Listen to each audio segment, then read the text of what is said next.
Sempre dagli studi dell'EMA From Web TV. the EMA Web TV studios, I have Gianpaolo Barbieri, who is president of Assomase. Welcome. Briefly, Assomase, what are we talking about? Well, Assomase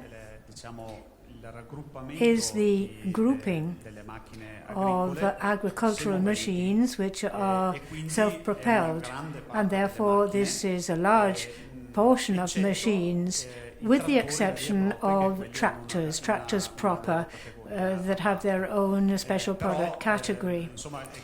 But obviously this is a category that includes lots and lots of machines that go across the board and do all the agricultural jobs.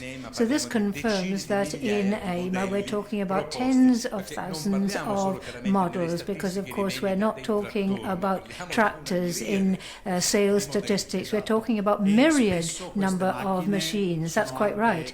And in fact very often these machines go against the tractor market trend, because while a tractor represents the average of the product on the market, well, these machines that we deal with, which can be very, very specialized, can have very high peaks of quality.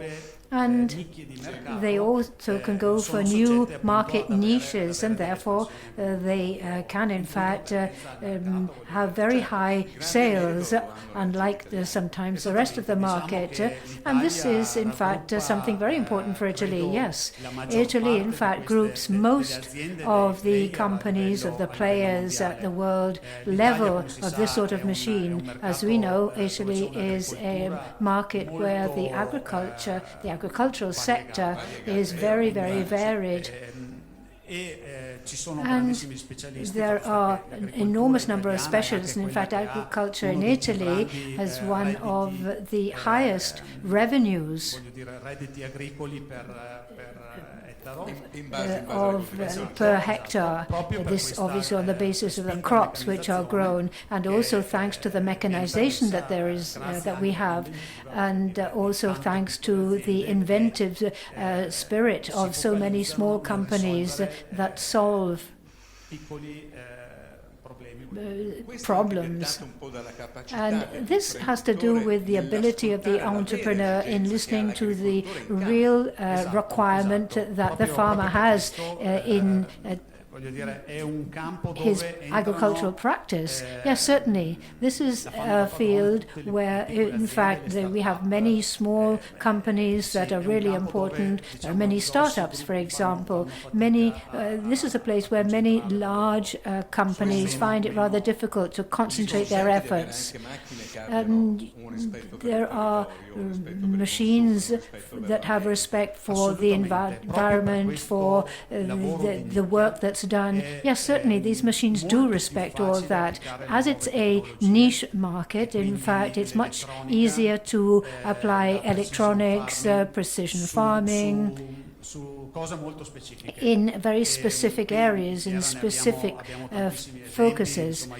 We have many examples of this. For example, I saw that, for example, specific things have been done with specialized machines.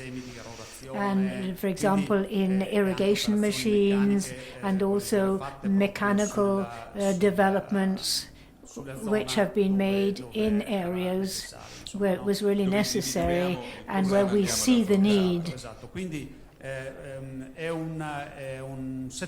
So this is a sector in which technology enters much more readily. It's more difficult to equip a tractor, for example, that is very wide operational span, rather than a specific niche machine. In the specific machine, you've got a technological level which is higher, much higher. Now, the markets for Italian companies, we have consolidated markets, but also markets that we're looking to, because there are outlets in new markets, aren't there? Definitely. With regard to these Italian machines, the markets are both highly industrialized markets and rich markets, Japan, US, Germany, and other evolved industrial markets, but also we have emerging markets, Brazil, India, China, which are equally receptive and interested in our machines because they are highly aware of ecological requirements and also with regard to saving, because when you're talking about large services, saving on agricultural agents is very important from an economic point of view, but also from an ecological point of view. So I see that these markets are very willing to look at these things. So we don't necessarily have to concentrate on just mature markets, but across the board. President, thank you very much for dedicating us some of your time. Thank you very much. Let's get back to work. Thank you very much.